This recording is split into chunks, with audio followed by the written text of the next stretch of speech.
What gets you going in the morning? What keeps you up at night? What are the things that you like to talk to other people about on a regular basis? Whether you've considered any of this before, these topics have something in common. Good morning and happy Friday. Hope you're all enjoying the sunshine wherever you are. Today we are going to be talking about values. Our values are these guiding principles that shape who we are, how we perceive the world, and the decisions that we make every day. If you think of your values as a compass that directs your actions, these push you towards what matters most in your life. Let me know if you have thought much about values before or if this is kind of a new topic to you. And let me know in the chat if you're here, where you're coming from.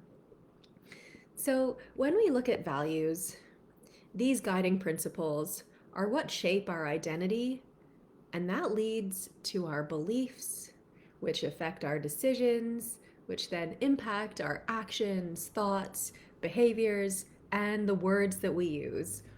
So, these things are pretty important at a foundational level for the way that we show up in the world and who we are. They ultimately contribute to this sense of fulfillment and purpose that we have in our day to day lives, whether we know it or not. I'm curious though, how often do you pause to actually look at your values, to understand where they come from and how they influence your life? It's really easy to lose sight of our core principles in the busyness of our lives and get swept up in the demands and expectations of others or perceived expectations of others. So, today, what we're going to do is first explore what our values are and then go into a couple of exercises so that we can elicit some of our values.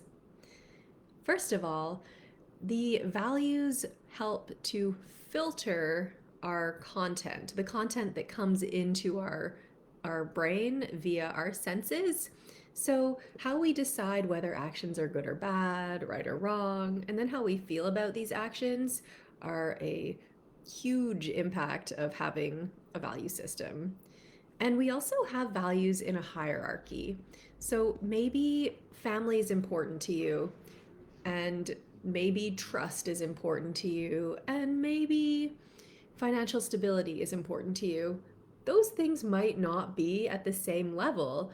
It might be that family is above finances, is above trust, or in a different order.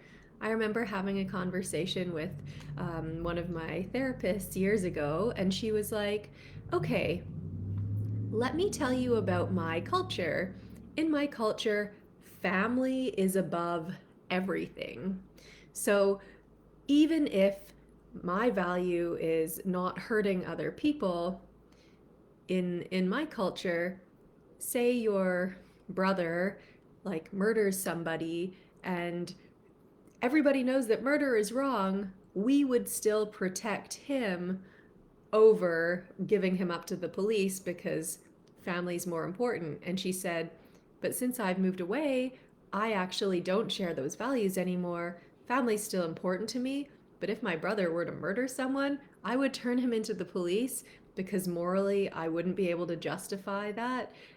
Hiding and aiding and abetting a criminal or a fugitive over someone else's life.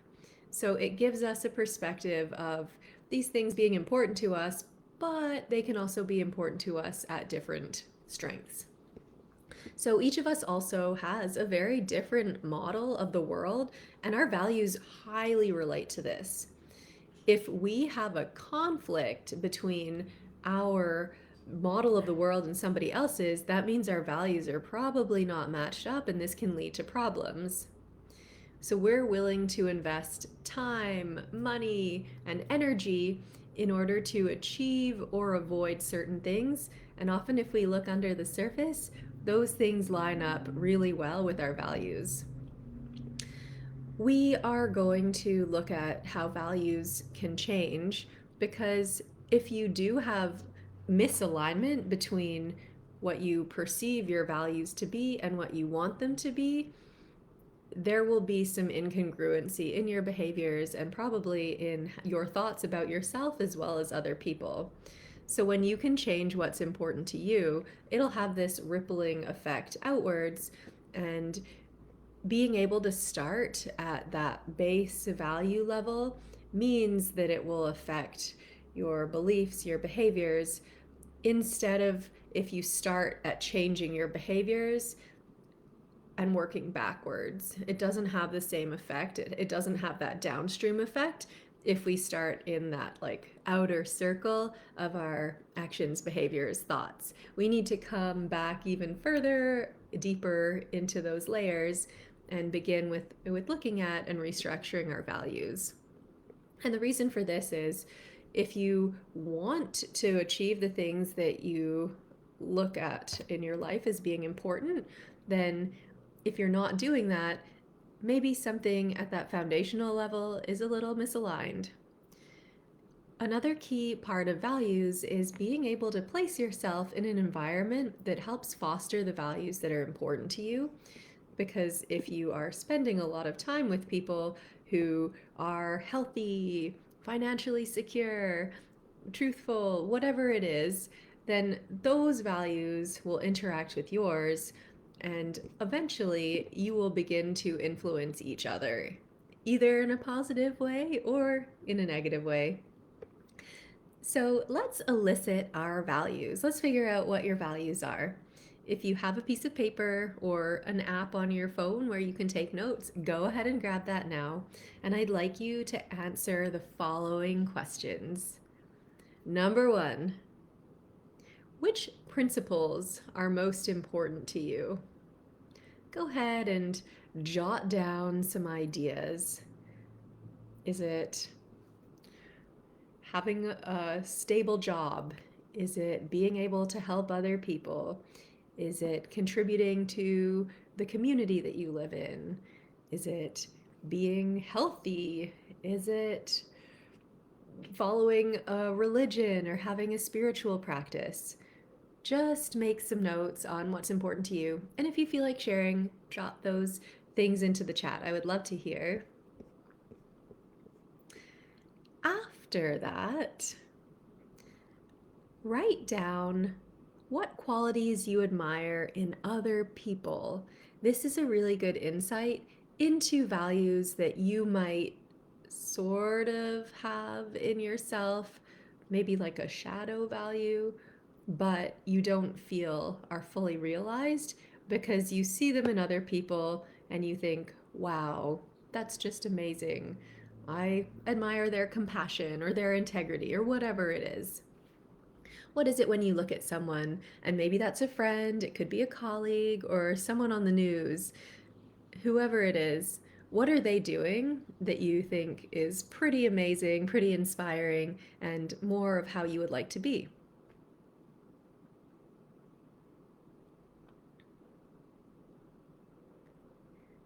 As you do this, if you are listening to the recording, just go ahead and pause if you're not quite done. If you can answer the third question, we'll get some more ideas here. So, what activities or experiences bring you the greatest sense of fulfillment? Is it spending time with your family?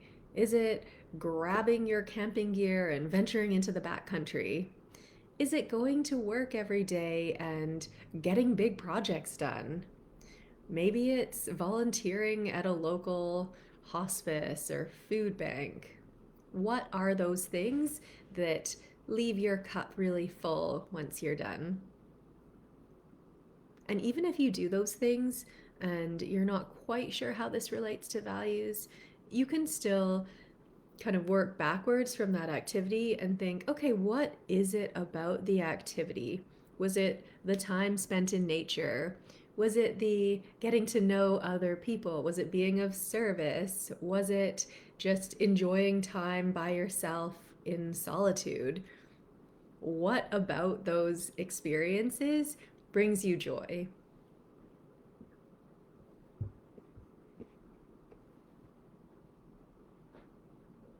And now, hopefully, you have a list of a few things at least that you can take a look at.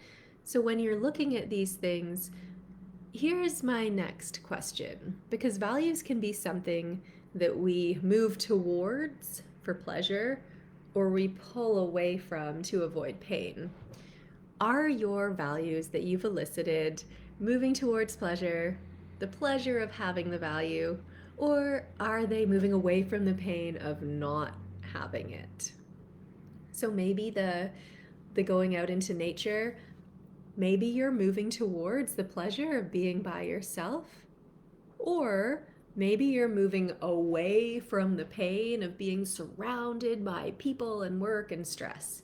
That would be an away from value.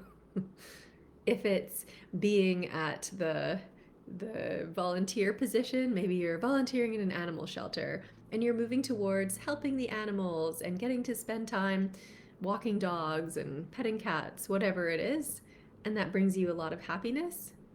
Or is it a distraction technique that takes you out of your crazy busy schedule and allows you to focus on something else for a little while, moving away from that pain point? See if you can go through your list and figure out for yourself whether your values that you've put down are moving towards pleasure or away from something that you don't want to have. And also, let me know, have you ever thought about values in that sense before as a reframe? Let me know. I would love to hear. The third step here that I would like to cover with you is the magic that occurs when our values are aligned in our conscious and our unconscious minds. So, how would you like to know what gets you up and going in the morning? What if it's out of alignment or in conflict with other things that were happening? So, maybe one part of you wants to get out of bed because you love to drink your morning coffee or tea, but another part of you wants to stay in bed because you value security and comfort and feeling well rested and you haven't gotten as much sleep as you would like. Wouldn't it be cool if you could align your one desire and one part with the other so that you could get out of bed and you could feel good about it and you would be happily rested and also perhaps nicely caffeinated? What we're going to talk about here is how, with neurolinguistic programming or NLP, values are these things that occur at an unconscious level for the most part. And sometimes we don't know that these things are driving our decisions or our behaviors. So when people have the idea of these values at a conscious level, so in our lists just now, maybe you have things like compassion, integrity, trust, family, but you find yourself acting in ways that don't necessarily line up to those things. That means that your unconscious mind and your conscious mind are not quite on the same page. So, at the surface level, you can start to integrate your values into your everyday life. Maybe that's placing a block of time aside to make sure that you can go out and spend time with your family or your friends. Oh, good morning, Cindy. Oh, tuning in from the lake. That's so fun. Have you done any of our values exercises so far? And then, in terms of that integrating the values, you can start to make decisions and prioritize your life on these values that you know of. But again, if there isn't alignment with your unconscious mind, this can lead to difficulty or a sense of internal struggle. When our values are congruent, then it's easier to be in this flow state or at least feel less conflicted and more relaxed. Then it becomes easier to align your daily actions with your core values to be able to create a real sense of authenticity and fulfillment. And there are some really powerful NLP techniques that allow us to elicit these unconscious values so that you can find out whether or not there is alignment. From my own personal experience, My business tagline is live life, not work. And I truly want to believe in this. To me, it's really important to have that balance between the job that we need to do and go to find money so that we can support whatever it is that we want in our lives. But I also think there's more to life than working. And I hope that you are also on board with that because otherwise, why would you be here? So when I look at that tagline, sometimes I'm like, ugh, I'm not really living that balance. And it feels a bit hypocritical. Oh, yes. Cindy's familiar with the internal struggle too. Yeah. So, when I started learning more about NLP, I began to examine my conscious and unconscious values, and I've been able to see this incongruence. And it also ties in our beliefs. So, working backwards from beliefs that are limiting is really helpful because when I say things in my head like, oh, I need to be able to work this many hours to be able to do this, I can ask myself, well, is that really true? Do I need to? Is it going to take me that long? Is there another way? Is there a better way? Does it have to be hard? And so, part of where this comes in really helpful is being able to break down that certainty in these beliefs so that we start to realize that's just the only thing they are. They're beliefs. They are not truths by any means. And when we can see that our beliefs might not be founded on fact, then we can start to realize, huh, even though I say I want this, I'm actually doing this. So, under those layers, I probably believe this about myself, and this value right now is more important than this value, which I would like to have, which is maybe being able to live life with some balance. Hopefully, this makes sense. Let me know if you have any questions. Cindy says she just scheduled some content on aligning with values, so that's cool. It's like we're on the same wavelength here. Way to go, Cindy. I found that being able to do this internal examination has been so helpful in shifting thoughts and beliefs.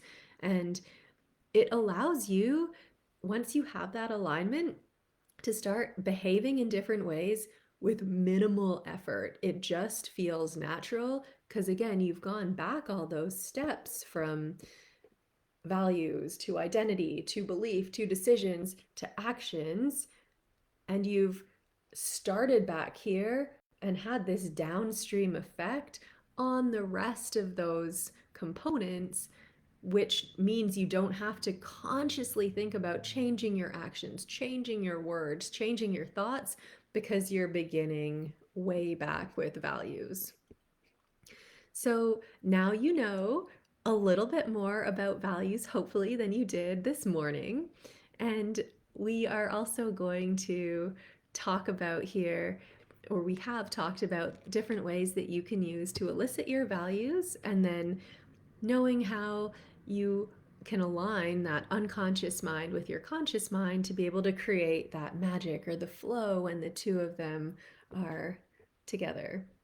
So I would encourage you, if you have the chance, to step back and take a look at your values, explore the things that truly matter to you and why. Why is spending time with your family important to you? Why is spending time with your clients or your work important to you? And being able to gain some clarity around those things allows you to feel more empowered to live your life in the way that you want to and make choices that feel good. So, my suggestion to you is go through this exercise. You can let me know what you think. And if you would like to learn more about yourself or NLP or how to regulate your nervous system to be able to start creating this alignment within yourself, I have a workshop for anyone who's on Vancouver Island that's coming up on May 25th. It's called Find Your Balance, and we are going to be going over a bit more of these NLP as well as nervous system regulation exercises in person so that you can come away feeling stronger in your sense of self, more certain about the things that you want to achieve in your life, And you'll have some tools up your sleeve to be able to find a sense of calm and certainty when stress starts to creep in. So I'm really excited about this. Spots are starting to fill up, and I only have 25 seats available. So, yes, if you are in the Vancouver Island area, I would love to see you in person. I think it'll be really fun. There's also going to be a pretty workbook. So, let me know either in a message if you're interested or if you'd like to join. I'll send the link to you here in the comments. With that, I hope you have an amazing weekend. I hope it's sunny wherever you are, and happy Mother's Day to any of the ladies in the group who have kids. Take care for now. See you next week.